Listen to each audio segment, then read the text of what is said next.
Nabi Ayub alaihi salam adalah tokoh dalam Al-Quran, Alkitab, dan Tanakh. Dia kerap dijadikan sosok teladan dalam menghadapi ujian. Dalam Al-Quran, kitab suci umat Islam, nama Ayub disebutkan sebanyak 4 kali. Sedangkan kisahnya terdapat pada surah Al-Anbiya ayat 83-84 dan surat Shot ayat 41 hingga 44. Dalam Tanakh, kitab suci umat Yahudi, dan Alkitab, kitab suci umat Kristen, kisah Nabi Ayub disebutkan dalam kitab Ayub. Al-Quran menyebutkan kisah Ayub secara singkat dan global, sementara perinciannya berasal dari hadis, riwayat, dan tafsiran para ulama serta sumber Yahudi dan Kristen. Al-Quran tidak menjelaskan mengenai latar belakang Nabi Ayub. Beberapa ulama menyatakan bahwa Ayub adalah keturunan Esau, putra sulung Nabi Ishak bin Ibrahim atau Abraham dalam Yahudi dan Kristen. Tetapi terdapat perbedaan pendapat mengenai silsilahnya. Ibnu Ishak menyebutkan bahwa silsilah Nabi Ayub adalah Ayub bin Mus bin Rehuel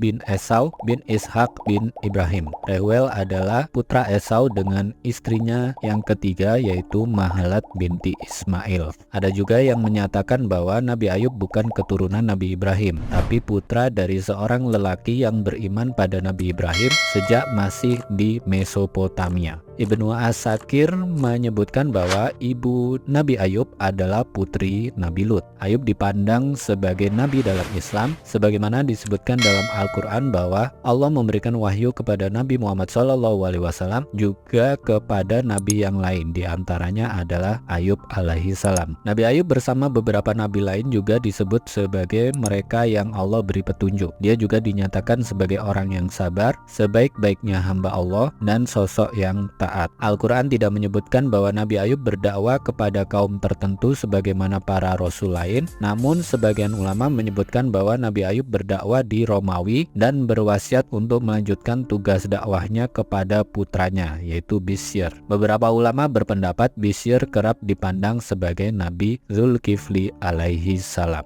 Oke sobat, itu tadi kisah singkat dari Nabi Ayub alaihi salam. Semoga bermanfaat.